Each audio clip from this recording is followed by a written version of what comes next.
Welcome, podcast listeners. It is episode number 394 of the Fret Talk podcast. You are here with your host, Mr. BudgetPedalChap. That is me. I am that guy. Woohoo!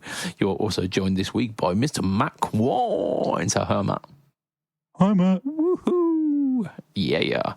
Like it's proper podcasting, it is. Proper podcasting. It is. Oh, yeah. I'm well fucking tired, though, I can tell you. So we're gonna... there's going to be shenanigans tonight. There's going to be shenanigans. I'm here for it. Yeah, I can guarantee that. We've got to start this podcast by mentioning our sponsor, like the sponsor that I actually got to see in person this week, Mr. Affordaboard, affordaboard.co.uk. Affordaboard brings you pedals from Demon Effects, JSA Effects, Muskie, Joyo 4D, K-Line, Nux, Movol, Chord, Varve, and Am Effects, all at amazing prices. They're a UK company with all their stock ready to ship in fantastic recyclable packaging. Check them out at affordaboard.co.uk. I will mention a little bit later on about where and when I got to see our good pal Mr. Affordaboard, because it doesn't class as shit news, it classes as good news and what I've been up to this week. So there's a running order for these things, and it would not be proper if I interjected my weekly doings in the wrong place, would it now? No, we'd never go off on a tangent and talk about one bit in the part of another bit's place in the podcast. No, we definitely don't do that. You know what? We're going to stay on track this week because we have got, theoretically, we've got a fair amount of fucking news this week. There's a fair chunk of it. So let's actually try and get through some of it. So we're going to start off with our shit news, because shit news is how we start these things. Gibson. You have got 2 weeks on the trot at this point, haven't you? Because last week we were talking about the Eric Clapton Les Paul Custom. Oh yeah. The triple pickup Les Paul that Eric Clapton definitely once might have picked up. Yeah. I mean, there is a photo showing him with that guitar. I'm sure there's a picture somewhere of me floating around on the internet with a BC Rich somewhere. There's almost certainly got to be. I would be a little bit taken aback if BC Rich released the BudgetPedalChap signature Warlock, but here we go. I'd do the Johnny Marr thing, and I'd do the part of the proceedings going to the Teenage Cancer Trust. So yeah, you come at me with your hate. Yeah, with my signature Warlock. Oh dear, it would be fantastic though. Set a P90s in it, and just yeah, 2 underwound P90s in a wall. Yeah, phenomenal. But the Gibson shit news this week is to say it's shit news is perhaps overselling it a little bit, but it's definitely not. It's not great. Not great in on multiple fronts. It's a very much guitar, and there's not really much going on with it. So it is the Gibson Firebird Platypus, which absolutely. I've just realised that the blurb underneath it talks about Eric Clapton's 1958 Les Paul Custom, so I didn't copy in the right thing. Oh dear. The Firebird Platypus was it a 70s thing, late 60s, sorry, mid 60s? Mid 60s, yeah. Yeah, reissue of the mid 60s version of the Firebird. Basically, it's all to do with the headstock. The headstock on Firebirds was rubbish. It looked fine. It's just, it had the standard headstock and then 2 little bits of wood kind of on the wings of the headstock, which meant that you couldn't put real tuners on it because, which is quite a significant issue for a guitar. Yeah, so they used banjo tuners basically for the Firebirds, which is stupid. Horrific. Yeah. It's a terrible experience for all involved. Yeah. Because our Ollie Miles of Ollie Miles Music used to have one of the Firebirds with the banjo tuners, and like them being basically 1-to-1 gear ratio, because they are just you turn it and it just moves the string. He says they were like, it was incredibly difficult to get into tune because there's no fine no fine tuning with it. And then of course, like once there's no 1 to 30 second kind of like, I'm just going to tweak this like a thousandth of a turn. Yeah. Oh, there was. Just reminded me of a comment on one of my videos that happened this week. There was a bloke. Like I'd done a review on that jet JS400, the HSS jet. Like one of the things that I'd pulled apart about it was that the tuners weren't particularly great, and I said like you have to pull the note below pitch for it then to kind of take up the slack of the tuner, so that you can kind of eke it into tune. And like it's fine. It's 160 quid guitar, I think, at the time. Like the tune, they worked fine enough, but just to let you know, this is like you will experience this. They're not the greatest tuners ever. And there was this bloke, he put a comment on the video. It was like, but that's how tuners work. You have to pull them below pitch to pull the note up. I'm like, yeah, because gears have got play in them. I went, yeah, that's true. That's how gears work. But when you've got fine adjustment gears, you don't even need to pull it so much out for it to come back in, because there's so little play in it that you just you're pretty much there anyway. And then after I explained that to him, his reply was, fair point. Like, why are we having this conversation, mate? Yeah. Because he had nothing better to do when he was watching that video than leave a stupid comment. Yeah, look, I appreciate that you've watched the video, but I was just being fully transparent and going, these are some of the issues that you might experience. It's not the perfect guitar, believe it or not, but it's £160 guitar.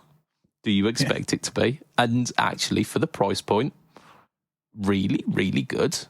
Just the tuners might need upgrading. Much like Gibson banjo tuners, we're back on track. We're back on. So yeah, these Platypus Firebirds,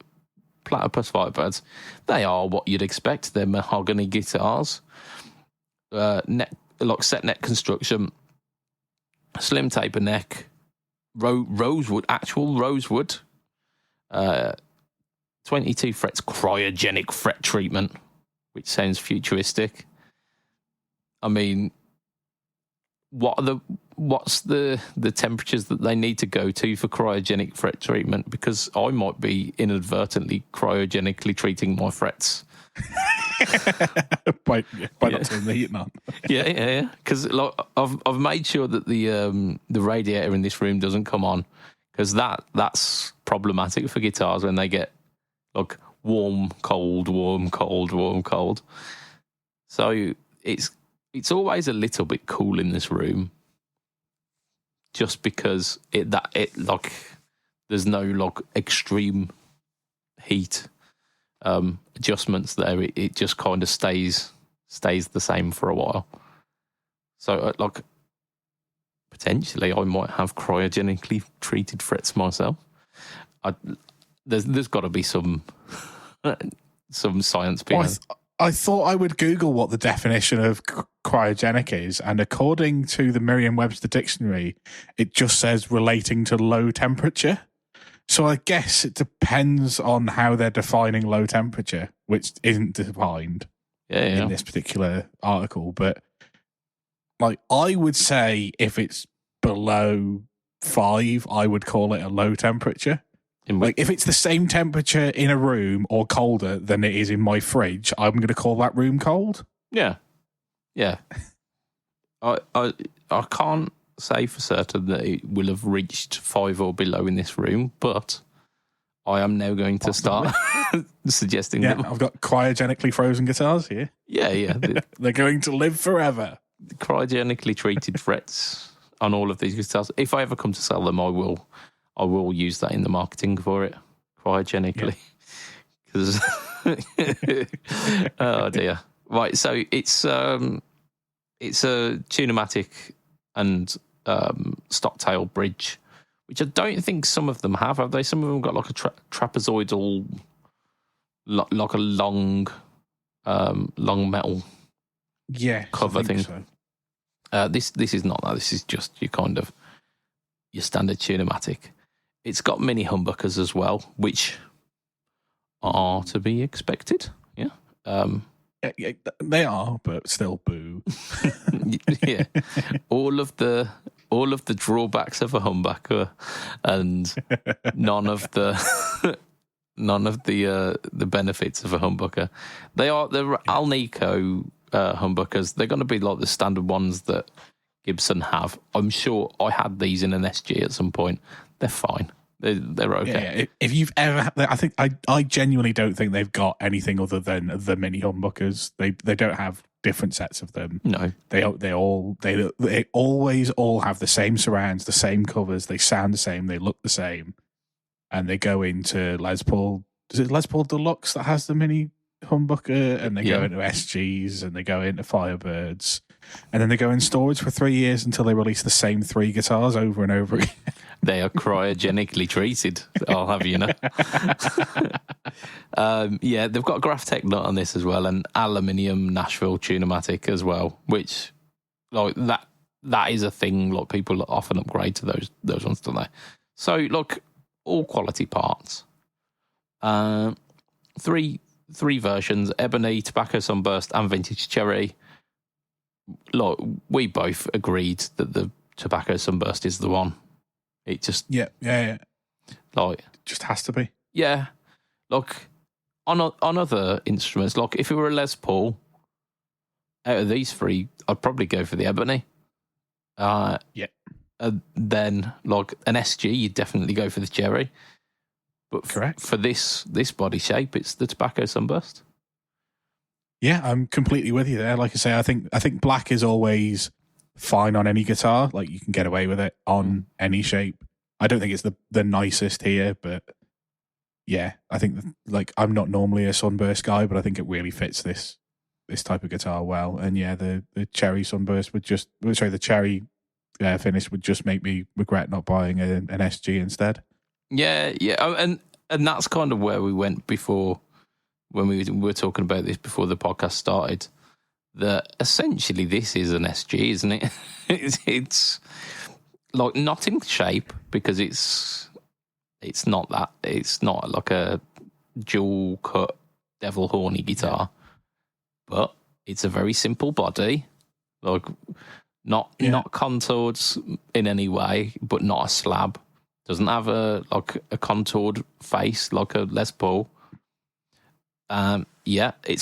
It's not got binding on the body, not got binding on the headstock. It's just on the neck. So it's an SG. It's an SG. It's an inconveniently shaped, less fret access SG with a Strat headstock. Yeah, it's a less G. So it is that you would expect, being that kind of simple construction, like the SG style construction, probably because they don't do them so much, 1,500 would be a reasonable price. But Gibson are using their own, like only the way that Gibson can do their calculation editor, and it's $2,000 basically. It's $2,000. Yeah. I really don't get it. Like, I assume their argument is, they only did the Platypus headstock in a specific era between 1964 and 1967, and you've never seen this headstock before. I don't care. Like, it doesn't make the guitar a $2,000 guitar. Like, It's the only thing I can think of that would make. I mean, actually, the answer, you're right, is Gibson have done their thing of what's the price of it? Add 500 quid. Yeah. What's a reasonable price? What's reasonable? Yeah, plus 500. Yeah. Oh, Jesus. Yeah. So there we go, Gibson. You are shit news of the week. Not. Yeah, I'll have an SG instead. Yeah, not wholly but not. It's not unfair either, really, is it? So that's our shit news for this one. I'm gonna talk about what I've done this week because I actually did some fucking stuff. Like I said, yep. I met Mr. Affordaboard. I met Mr. Affordaboard at a place where we both went, which was the Birmingham Guitar Show. We went to the Birmingham Guitar Show on the Sunday, and though we've had like a great kind of working relationship for over a year by this point, I would have thought. I would say so. Never actually met in person because he's in the north of England. I'm in the middle of England. Yes, the middle, Lee, not not the north as well. So look, our paths don't tend to cross too often, but he came down here. We wanted to see what the Birmingham Guitar Show was all about, and it's my local one, the one that I always go to. So we did. We met up there and we went around and saw some cool stuff. We got a little sneak peek into what's going down over at the Nuex camp as well. I'm not entirely sure whether I can tell you or not. So, did you see some behind the scenes stuff at a convention? Yeah, like legit. Wow. I'm not going to say who it was, but his name rhymes with Schmandy. Over at Nux, he he showed us a catalogue because he had like a little laminated book of dreams, showing us like what was coming out in the near future. And I'm not going to tell you what it is, but he happened to have one of those things there. So I actually got to do some hands-on playing with it. Nice. Which was like very cool. How can I like hint at it without giving the game away? Giving the game away. Yeah. This is going to be interesting because I don't know what this is. Because obviously you're not going to breach embargoes or anything. No. If you don't know whether it is or not. Yeah, I mean, like I weren't specifically told that I'm not allowed to know about this stuff, and it like the dude was showing me out in the open of the public, but I'm not about to like throw anyone under the bus. Yeah, either. It's just like something kind of that you might want on a pedal board that would make like silent practice or kind of gigging in small spaces quite convenient.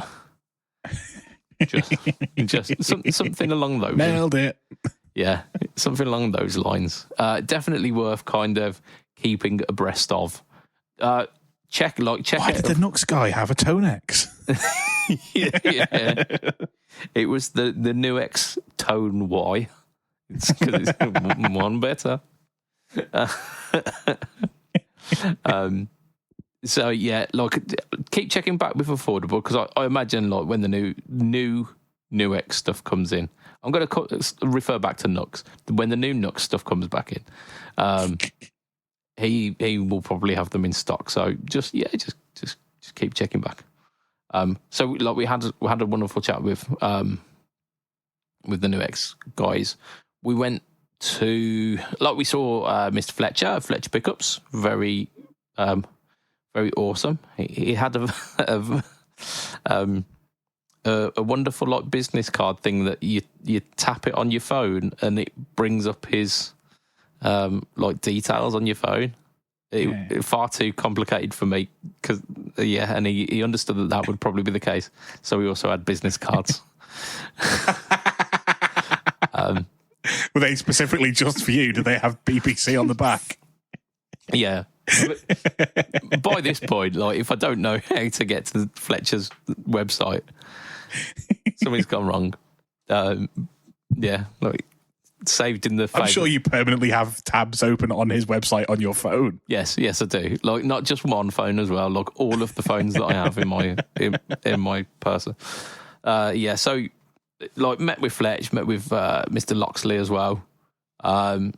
Again, like some fantastic Red Special style guitars, but also like some of his own stuff. I think the Cygnus, which is like the Les Paul-esque one with the like cutaway at the bottom bit. Oh, phenomenal! There's some really, really good stuff, and he did some slightly stripped back kind of junior-esque guitars as well, which looks really cool.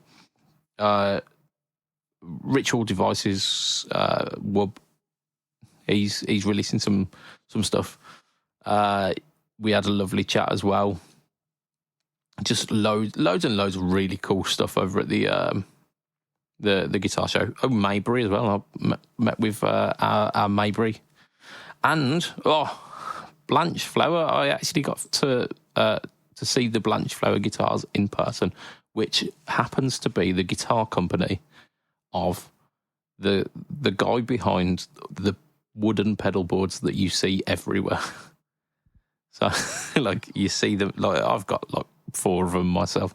But if you go to any guitar show or watch any guitar related YouTube stuff, if you see a wooden pedal board in the shot or like on a display, it will be a Marcus Deluxe pedal board, and Marcus Deluxe is the guy behind Blanche Flowers. Some really cool stuff, like it was his first time like showing off the Blanche Flower stuff, and they looked incredible. So I was like really happy that I got to see that in person. What else was that? I can't remember. I can't even remember. Hello, Sailor Joe. Oh, hello, Sailor Joe. Yes, hello, Sailor Joe. Always a pleasure. Always a pleasure to have a chat with Hello Sailor. I got to have a chat with him in person and just like big up his YouTube channel, which is something like we talk about it on here a fair amount of times. He's doing incredibly with it, and I just wanted to give him that love in person. Just be like, you're doing the thing and you're doing it well. I am absolutely digging what you're putting out, so keep going. And he was just like, yeah, I just really enjoy doing it, really enjoy like sharing these little projects. And I'm like, that it honestly and truly comes across. It doesn't come across as check out this pedal company that I do. It's just, I want to make some pedals. And I'm going to make a thing. Yeah, like watch me rip apart this radio that's really old. And it's like, it's a bit like the kind of the vibe that you get if you ever do like stuff like collectibles, like Pokemon cards or like Lego figurines or anything like this, where you buy the packet and you open the packet and you're really excited for what's inside. Watching his video where he's like tearing apart the old radios and the old stuff, and you go, oh, I hope he's going to get the transistor that he wanted. Oh, let's check the leakage. Let's make sure it's a good one. It's like that kind of that vibe in it, like true wholesome YouTube content. Which brings me on to an amazing thing that he did during the show. Like, not only did he have his wonderful pedals on display, I had a bunch of those that you could try out and buy, but on the screen behind him, he had his YouTube channel playing, and I was just like, that is an absolute pro move there, because not only is that like it's showing off like his authority as a pedal builder, because it's mainly showing him building these pedals like perfect. It illustrates what he does. It's raising awareness for his YouTube channel to a hall full of people who are there for guitars and guitar related stuff. So again, top quality, but it's also racking up views on his YouTube channel, which, chef's kiss. I'm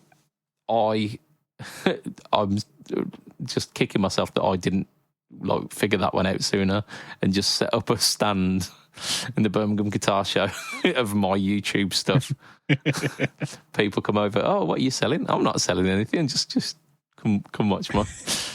Surely you can convince Affordaboard that next year for his sponsorship fee, part of it is for all of the conventions, your channel's on in the background.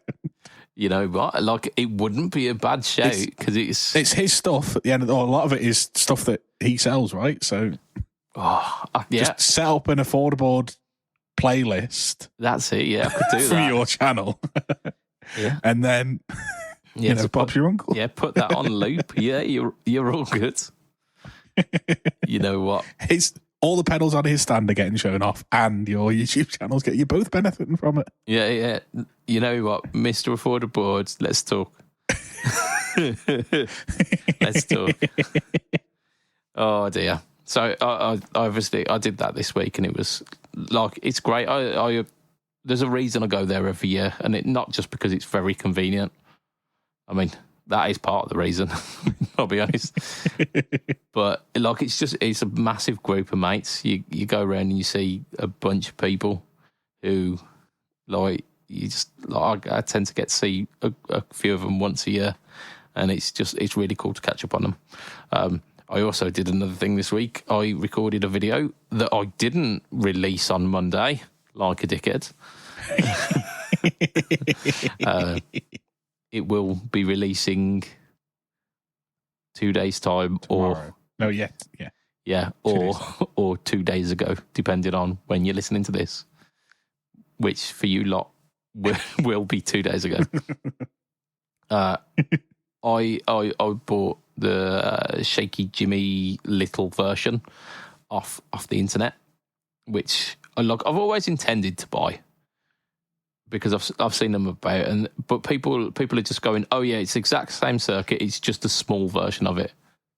And because I had the Shaky Jimmy, I'm like, yeah, there's like, I don't really need it. And the Shaky Jimmy is a massive purple box, which is phenomenal. Why do I need a smaller version?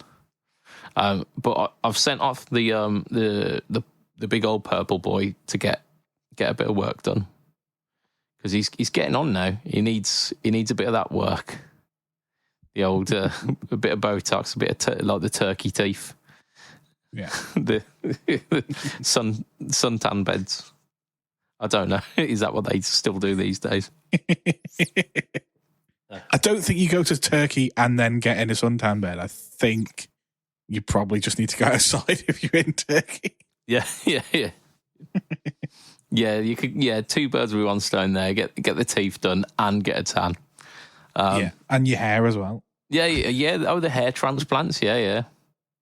I was being sold the virtues of a hair transplant by the chap on the reception when I went to Turkey a couple of years ago. He was like, "Yeah, I was once as bald as you," and then look at me now with his full head of hair. I'm like, "Yeah, thanks for that, mate." Cheers. Oh dear. Yeah. I mean, the problem is they shorten your forehead by about 3 inches, and it looks even weirder. Yeah.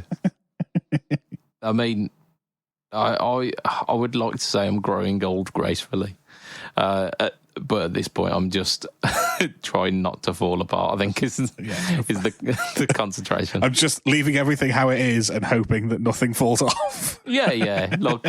Yeah, don't. It's one of those. Don't move. Like, it's not broken yet. Just stay still, kind of thing. Yeah, I tried to get back into doing a bit of fitness at the start of this year. So the rugby club I used to play for does a bit of tag rugby, which is obviously no contact. So there's no chance of an injury there, is there? Oh no, my knee just completely gave way from under me, and now it just randomly gives way like twice a day when I'm just walking. Sometimes when I'm walking downstairs, that's really fun. Yeah, that's dangerous, is that? When knee just folds in half and I lose all function in it. Yeah, fun, ace. Yeah, I'll just hobble for 5 minutes. Yeah. Look, once you get past a certain point, isn't it? It's not about maintenance. Break. Yeah. Yeah, it's damage limitation more than anything, isn't it? Yeah, absolutely. Yeah, you can throw your back out sighing too hard. It's just, yeah, it's only going to get worse as well. But yeah, so I've finally got the Shaky Jimmy. The Jimmy Nova is what it's called. It's not called the Shaky Jimmy Mini, although I might get onto Moen and say, come on, Shaky Jimmy Mini. It feels nice.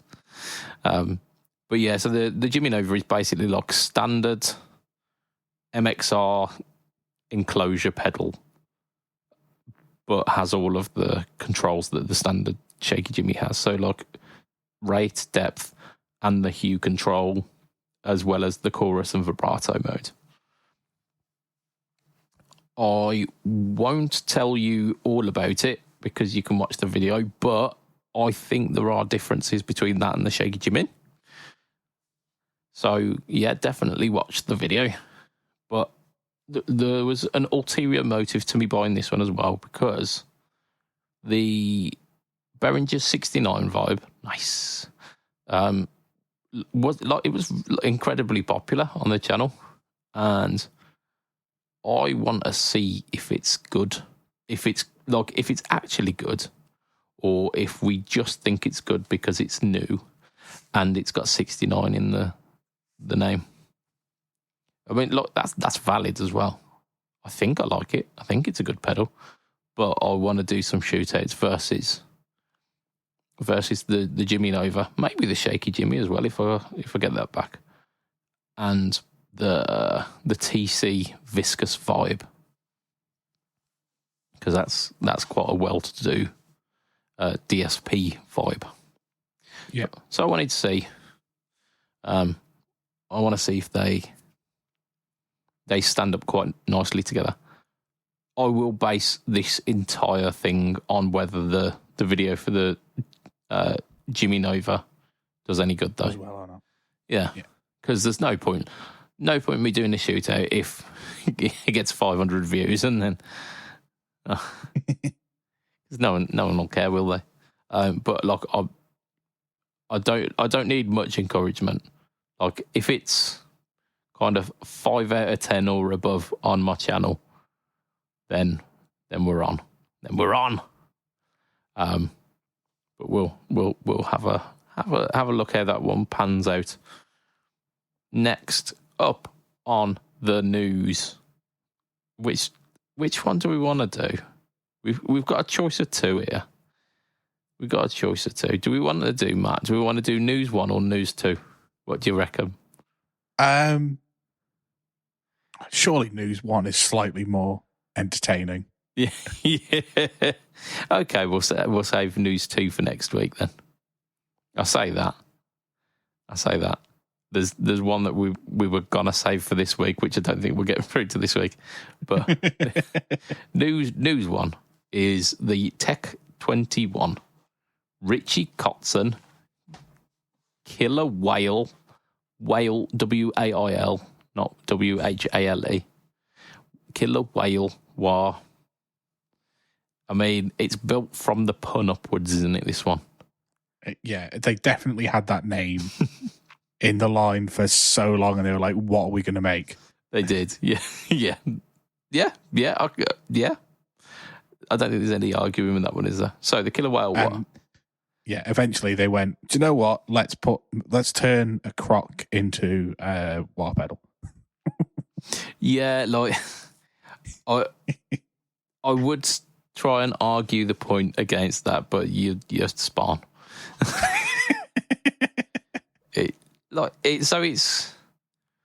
It's got the kind of the speed holes that a croc has got. If you squint really, really hard, you can almost get the kind of outline of a whale's tail by looking at the treadle. Kind of. Yeah, because it's got the kind of rounded corner. Is this after some sort of traumatic brain injury? Yeah. Like you're really, really squinting to a point where you can't see out your eyes anymore.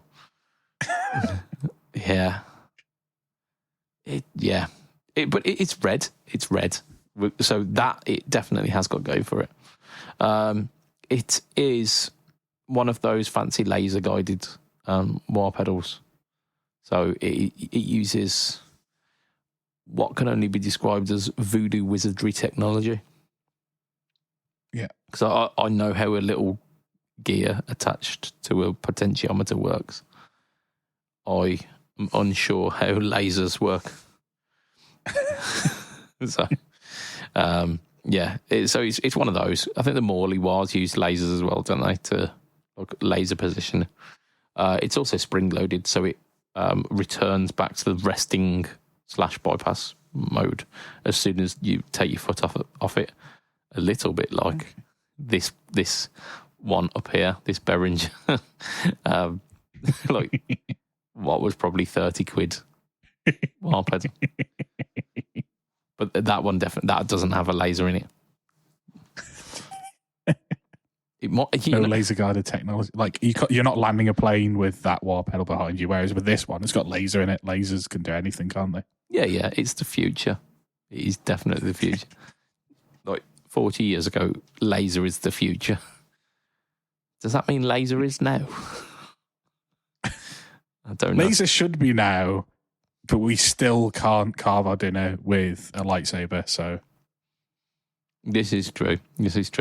So I don't know what else you can really say much about the wah pedal. It goes wah, wah, wah, wah, because wah pedals do that. It's got no other additional settings as far as I'm aware. Do we mention that it's 300 quid? Well, yeah, I suppose, we should probably do that, shouldn't we? It's like kind of brushed aluminium finish, isn't it? It's got a nice look to it. It will be probably a lot more reliable because it is laser guided rather than potentiometer, which can get dust and all manner of crud inside it. But it's a very expensive wah pedal. I should probably plug my wah pedal in and see if it works. I don't think I've used it in about 8 years.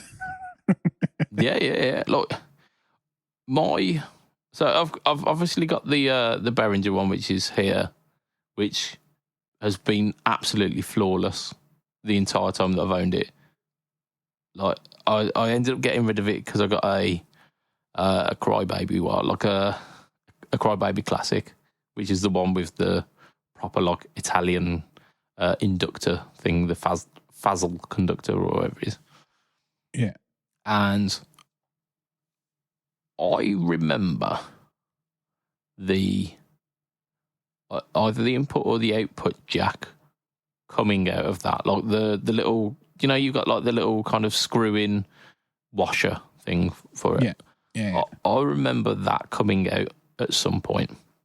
However, it's got that on now. Like, it has magically returned. I don't know how it magically returned. Did you take it to a gig and return with a different one? It could be. Like, at some point, I sent it off to the wah doctor because something had gone wrong with it, but I think that was before the thing had come out. So, it theoretically works. It's around here somewhere. It's up here. That's that one.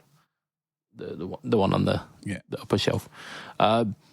It's a fine sounding wah pedal, but I don't use wah. I don't use wah very often at all. So, considering I do a lot of like quote unquote classic rock and blues, and I guess I'm not a Metallica tribute act, so I'm not the perfect kind of audience for a wah, but I'm fairly close to it. Yeah. And yet, like I say, I don't think I've plugged in a wah pedal since I've been in the band that does all that music. I'll be honest. I think for a short while, I think I might have used the wah setting in the Line 6 M5 with an expression pedal. But that was only because I was also using the whammy function in the M5 that needed the expression, and I already had an expression pedal, so why not give the wah a go? Yeah, it's no extra effort. Yeah. I'll get that. Yeah, because the issue is that wahs don't tend to sit nicely on pedal boards, do they? No. There's no good place for them to go. I mean, they're usually rather large, which is the first issue, but they tend to also have stupid feet. Yeah, rubber feet that if you try and remove, the screws are too big, so that the bottom plate of it rattles about. Which, so look, it's not good. It's unfortunately not good. So you either like butcher the screws so that they're short enough to keep everything flush, and then you can't go back to having the feet. Or what a lot of people do is they run their wah off their board and have it as a separate thing to their pedal board. It's a pain in the ass enough setting up. Why would you then have a separate, like, pedal boards are a pain in the ass to set up and put away because they're like, especially if you'd like me, you fill the face of them with pedals and then there's nowhere to pick them up by at the end of the night to get it back into the pedal board box. So why would you then add the inconvenience of also, even when I've done this, I've still got this thing that I need to find a place to put it? Yeah. And that, I think that is the inconvenience enough that the majority, majority of us just go, no, thank you. Well, sound cool, but let's just leave them on 70s records. Yeah, I think I'm at a point now, if I needed to use a wah, like for a band, because I feasibly could. There's a fair amount of songs that I would play that would sound all right with a wah in it. Yeah. I'd probably use the Sonic 8 one that I've got, the flip wah. Yeah. Like it's still massive footprint, but I'm not sure. At least it mounts to the board. Yeah. I don't think it's got the rubber feet on the bottom. It might do. I don't know. You know what? I'm second guessing myself now. But I don't think it was that expensive that I wouldn't mind kind of butchering it to fit it onto a pedal board. Whereas I kind of would feel that way about the Crybaby Classic, because that was about 90 quid when I bought it, and they're about 130, 140 now. Are they really? They went down to about 75 quid. I'm pretty sure I bought mine not on an offer for less than 80 quid. But I know they've gone back up a little bit, but I didn't realise they were like 130. Yeah, well, that's the classic. The standard, I think, is still sub 100. I don't know. If only there were a way to check. I tell you what, Crybaby. Yeah. There we go. 139 for the Crybaby Junior, Crybaby Classic 130, Crybaby 95Q is 138. It seems like that's about the same. I'm pretty sure the Classic is supposed to be the base model now. Is it?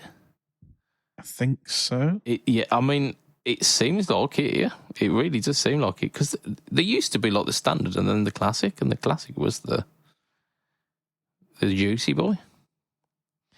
Is it with the Phasel coils? True bypass as well, nice. Crybaby standard. Is it standard? No.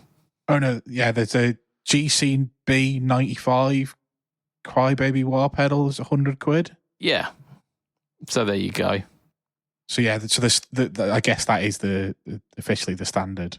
Yeah. But yeah, that's 100 quid now, which, like I say, I bought that for like 75 quid, I think.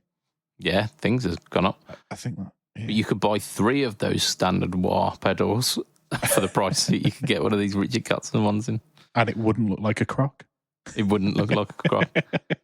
And feasibly, the amount of time that you use it, you'd probably get 10 years out of each.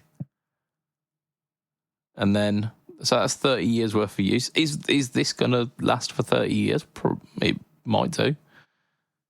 But yeah, a lot of cash. I don't know. I also think it would be quite funny to turn up to a gig and for people to think that you've got a crock on your board, though. It is red as well. We could really hark back to the early days of the podcast. Get a Moore red truck, run the Richie Kotzen wire into it. Doesn't Richie Kotzen also have a red Tech 21 fly rig? He does indeed. Yeah, the RK5 V3 is the Richie Kotzen fly rig. Yeah. And that is £419. On I think I'd go the red truck. Yeah. So you've got boost, OMG, which I'm assuming is like drive, reverb / tuner. Then you've got that commonly known effect, the reverb tuner. Yeah, you can either have the reverb on or the tuner on. You can't have both. Who wants both? Yeah, delays after the reverb, and then you've got tap as well. Okay. I assume the tap is for the delay? Yes. Yeah, you'd expect so, wouldn't you? Because nothing else on that suggests tap. It's also got an inbuilt loop as well, so you can add things to your thing. It's a lot of cash, though, isn't it? Wait, why is the reverb got a drive control? for all of your reverby drive goodness. So your booster's got a boost control, your OMG's got drive tone level, your reverb tuner has drive low, mid, high level. Yeah, of course it does. Why have you got 3-band EQ not on your drive but on your reverb?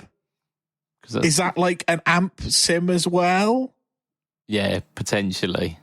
Because maybe it's an amp with switchable reverb. Yeah, that's the only thing I can think of. Because surely, but then if you've got level, drive, low, mid, high, where's your reverb control? The reverb's just on. Like, you don't get control over that. Yeah, reverb, the thing you definitely have never gone into a room and gone, oh, I need to change the reverb level slightly. No, all reverb works exactly the same everywhere, doesn't it? Yeah. You know, the same amount of reverb in a club as you do in a fucking church hall. Jesus.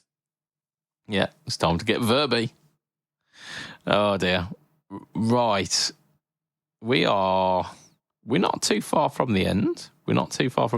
Matt, we've not talked about what you've been up to this week. We would be remiss. Yeah, I mean, not much. Like, I booked off the weekend for the guitar show and then completely forgot about it. So I had a nice long weekend because I hadn't booked flights or a hotel. So I was like, I'll look at that on the Thursday. Oh no, it's going to cost me £1,000. That's probably not value for money. Yeah. So yeah. I'll just have a long weekend instead. Like if I booked this time off in like October when they announced what the date was, and was like, oh yeah, like it costs. I think if you book it far enough in advance, it costs like £300 to get from the Isle of Man to Birmingham, stay a night or two, and that would be reasonable for me. Like, yeah. I know it's obviously very different than you driving there from your home and it costing you, £10 in fuel or whatever. But like it would be value for money for me. But yeah, no, like so I had a long weekend, and in the middle of it, I played a gig in one of the oldest pubs on the island. Nice. Which was an experience. So the room that we played in, I would say probably the band itself took up about 50% of the floor space. Okay. And it was so small that you couldn't unpack the gear in that space because there was also tables of people eating food whilst we were setting up. So we were having to like take instruments and cables and stuff out of the cases in the car or the van, bring them like through already unpacked and put them where they were going. And like I was like, this is why does this place want live music? And like it was like very weird. It's like really low ceilinged because like it's a 400-year-old building or whatever it is. So like there's no room above your head. Like maybe 6'5" the ceiling off the floor. Like there were people who were standing in there who genuinely probably had to like crane their neck a little bit. Like really, really bizarre. And I was like, yeah, like we said yes just because they'd asked us if we wanted to play, and we didn't have anything in the calendar. And then we got there and we were like, we should have said this to this. But actually, it was a really good gig. Like the crowd were engaged the whole time.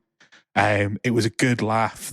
Because of where they are on the island, they've like basically one of the things that you do if you are trying to get a lot of people together over here is you do a bus tour, which is basically you hire a karaoke bus or just a bus that will like take you around, and it will basically do a lap of the TT course and stop at all of the pubs along the way. So you get a pub crawl, but instead of staying in one town, you basically do 30 miles. Nice. So it's a stop for there. So there was a regular kind of influx of extra people in. But even after that had all finished, which kind of it was done by about 9:30, 10 o'clock, and we played till midnight, there was always a decent enough crowd in that we didn't feel like we were playing to ourselves.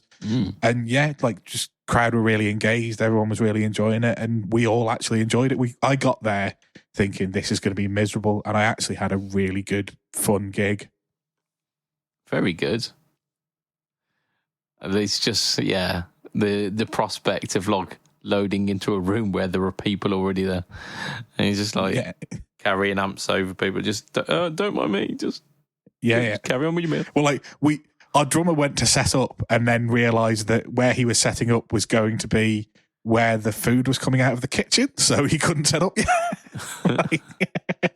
It's like, you'll have to set up here in this doorway. I'm like, okay, and he goes to just about to sit down in front of his bass drum just to get a kind of rough level, and somebody walks out behind him with a plate of fish and chips, and he's like, I can't set up here yet. It's like, it's so bizarre, but yeah, it was actually, like I say, a really good fun gig. I did have to run the SV20 in 5-watt mode and through one speaker only, one cab only, because it's a very small room and people would have definitely had ringing ears by the end of the night had I run my normal 212 on the 20-watt setting. Yeah. All we can hear is Matt. Yeah. Well, the guys looked at me and they're like, can you go down any lower? And I'm like, I'm on 5-watt, and no, like come here and see how I am between 0 and 1. Like it doesn't go quieter than this. Like this is the volume we're getting. Yeah. Like any lower than this, and we risk it cutting out because there is zero volume. Yeah, I'm pretty confident I've only got about half a sweep on my guitar knob before it thinks I've put a noise gate in, and it's just going to cut out. Yeah. Oh, damn it. Yeah. Right, we've got one last little bit of news for this evening, which, funnily enough, is not the one that we neglected to do last week. It is a completely new bit of news. So sorry, Strymon. But Wampler are here for this week.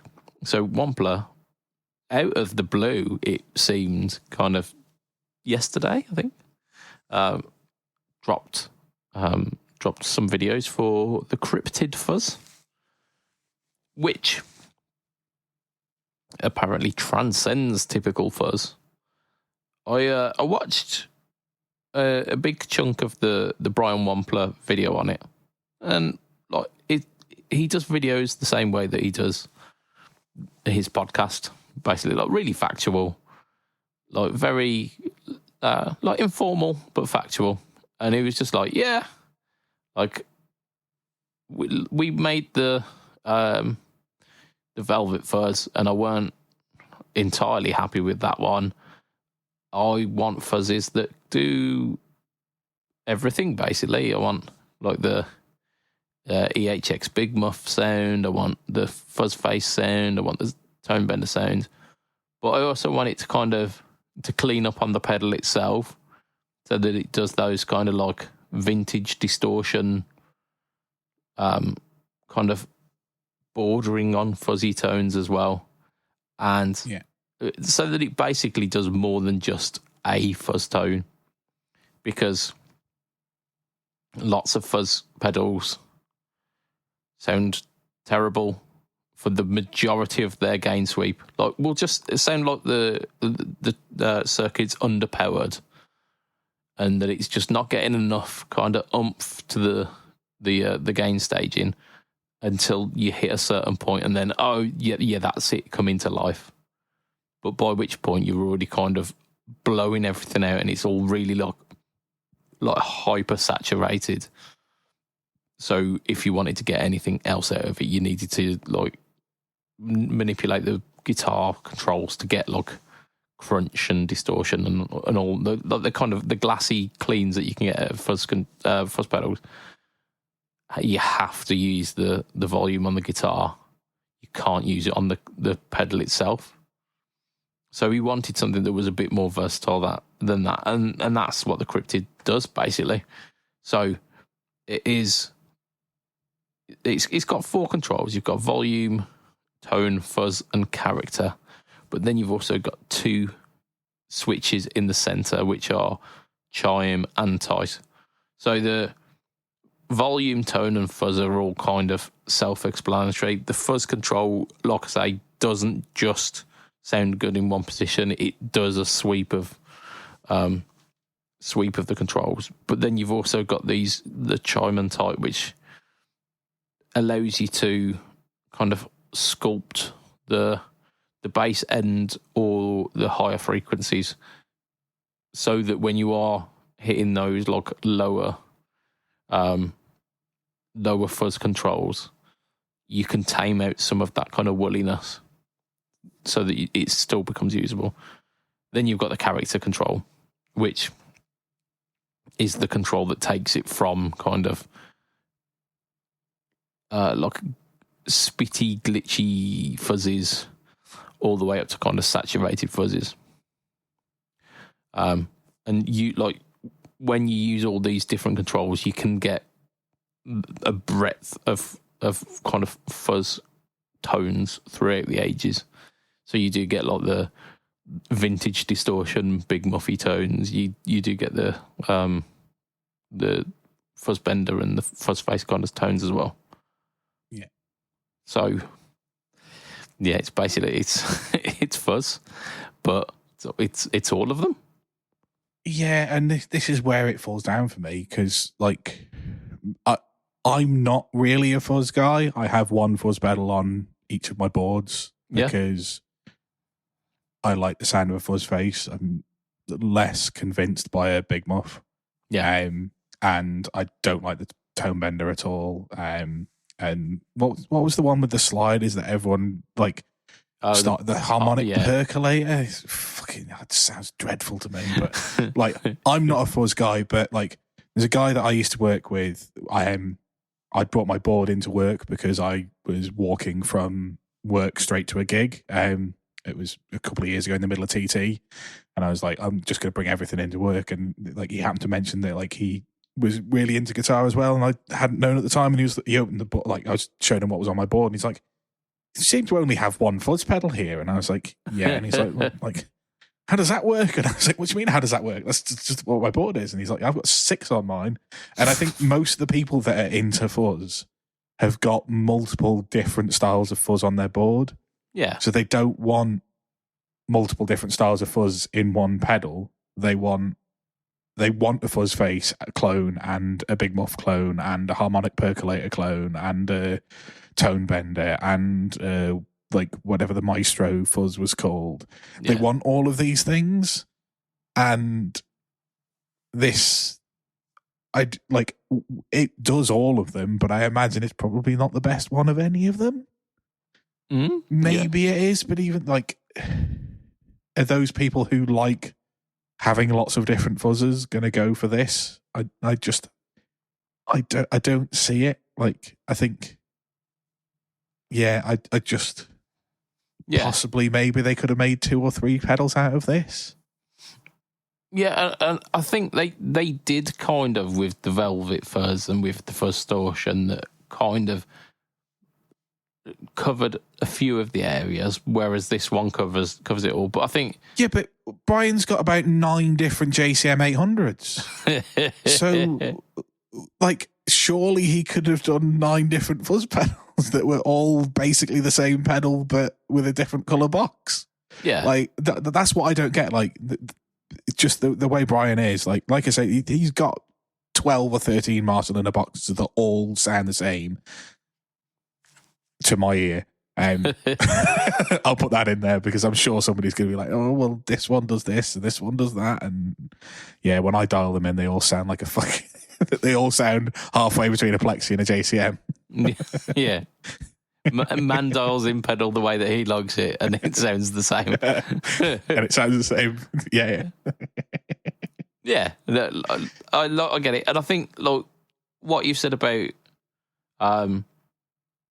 like wanting the different fuzz pedals is potentially the drawback of it, isn't it? The fact that you will probably want a big muff and a fuzz face and another one on your board. Yeah. Whereas this is one, and you could potentially like do that thing where you mark down the settings, like mark down each of the settings on your pedal. But realistically, are you during a gig knob twiddling to try and find that perfect big muff sound that you got out of the pedal? No, probably not. Yeah. And I mean, I hate to say it, but if it had MIDI, maybe it could do that. Oh no! Oh no! He's gone to the dark side. No, or like the only thing I'm saying is like rather than that, maybe turn it into. And I'm not doing a bit now. What's that brand that I said that no one would remember in 5 years' time? Kernum, yeah. If they did not do a Kernum where like you had 2 foot switches and one of them remembered the previous setting that you had, and the current one is on and off, so you can flick between 2 different fuzz sounds. Like there's basically only a fuzz face and a big muff that anyone cares about. I mean, there is a fighting words around some parts, aren't there? Yeah, I mean, like it's a good job this pedal doesn't. Like, sorry, this podcast or this section of this podcast isn't just the top of Pedal Boards of Doom, because I imagine they'd be calling for my head. Yeah, absolutely. I mean, we do post it in there every week, but look, it's hiding in plain no one's sight. getting 50 odd minutes into this podcast in them just sat in the PBOD group. Yeah, by accident. Yeah, this is very intentional, isn't it? I mean, mentioning Kernum, I actually got a chance to try their new modulation pedal at the show. It was one of the things that I did get to try. I had to try it through headphones, but I got to try it and really interested. Like, because it blends between different. I think there's like 6 different modulation types, but then it sweeps between the different types, and then you've got a control that's just adds a phaser to anything that you want, which is so they've picked their favorite, and then they've gone all the rest of them you can sweep between, and this is the phaser. Yeah. The phaser is a dedicated control. It's like it sounded really cool, and there was some really really cool. Really cool sounds that you don't quite get with other modulation pedals. The drawback, and we mentioned this at the time, is that it's not stereo. Like it's mono in, mono out, and with like things like that, with like big expansive sounds, like especially because it had like tremolos and it had like choruses, like you want that kind of interplay between the stereo. If you've got a stereo option and you can play in stereo, you're always using a stereo chorus, right? You're always using a stereo, even vibrato. Like you're always using stereo. Yeah. Like tremolo. You absolutely. If you can have both sides panic, like the sound feeling like it's sweeping from left to right, and instead of just fading in it, you're missing a trick there, definitely. Yeah, and that's it. It is the trick, isn't it? It's the trick. Look, the pedal itself very solid. The sound's very good. But it also is the trick that all of the multi-effects modulations at that price point have. Yes, it is. Yeah, unfortunately, it is. Like the Boss unit, the Boss MD. The Strymons. Even the what's the Wampler one? The Terraform. That was a multi. Yes, I'm not sure that was the. It might have been the modulation one, because he did Verby ones as well, didn't he? Yeah, I can't remember which one was which, but whatever the modulation one of them was to stereo as well. So yeah, was that not Metaverse? It might have been Metaverse. I'm terrible with names. They're all the euphorium to me. Yeah.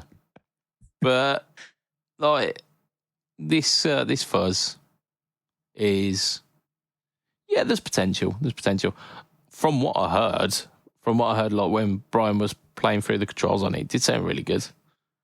I kind of want to hear some more. But yeah, I mean, I don't doubt that it sounds great. It just, I'm not sure what the market is for this. Yeah.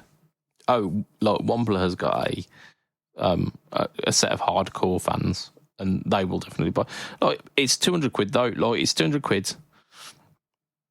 Yes, you would spend more buying a big buff, a fuzz face, but then you've got all of them available with foot switches that you can switch on and off, and you can have them concurrently or stacked together or whatever.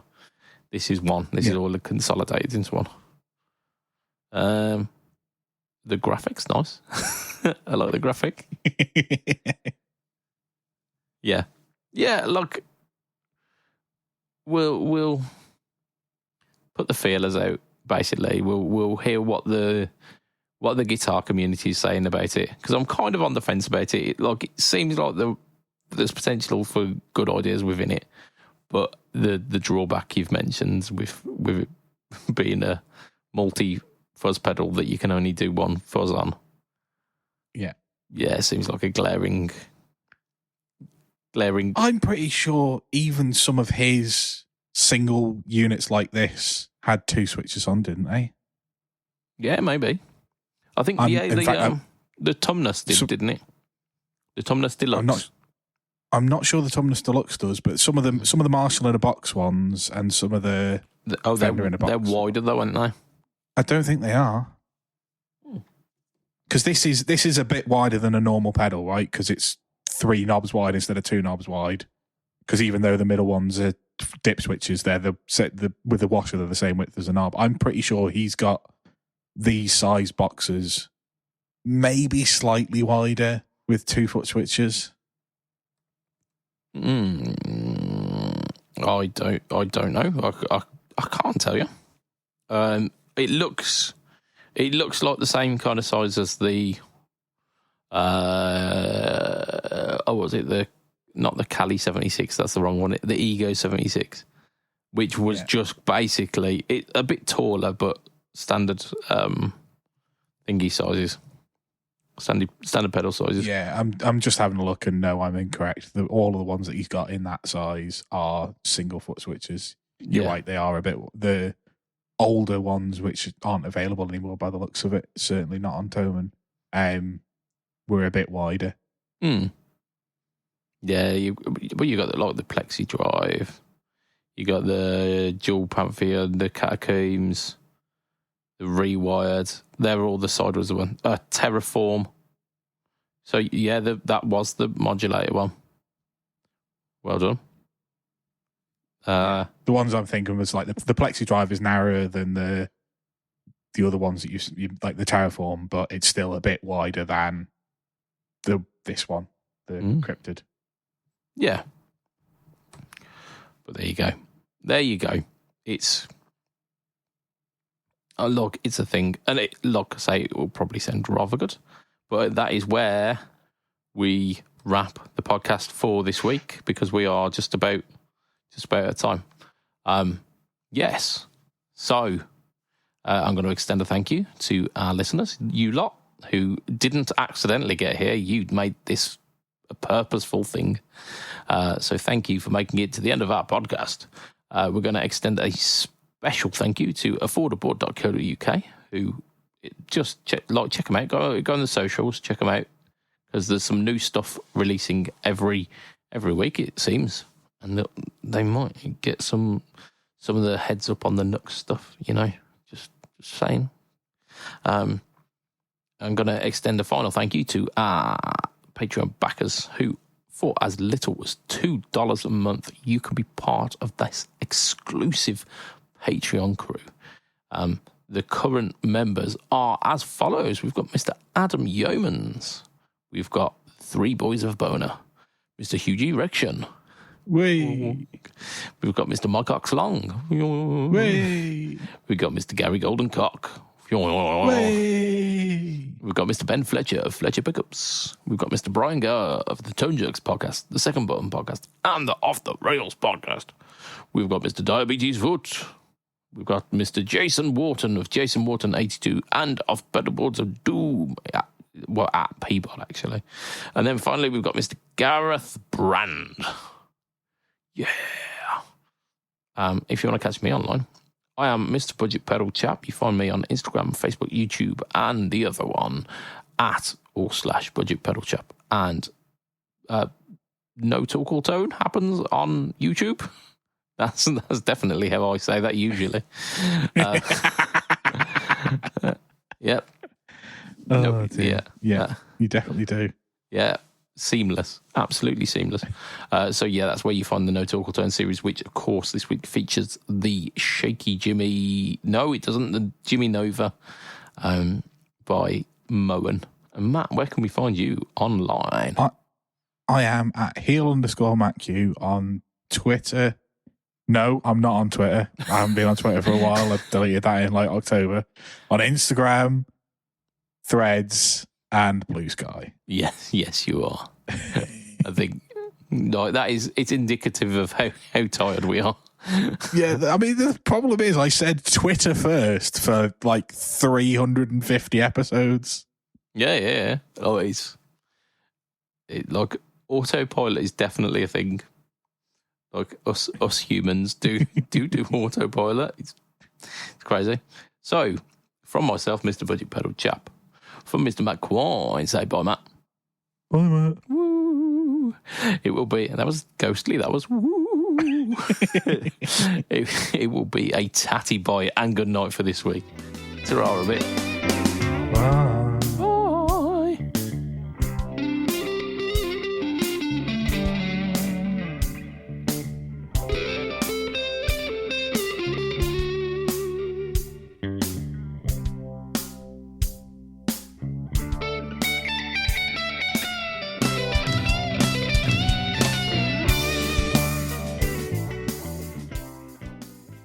Friend has asked me to film his wedding, but the zoom button has broken on my camera. I'm not sure how this one's going to pan out. That's perfect. That's exactly the right level it needs to be. It is, isn't it?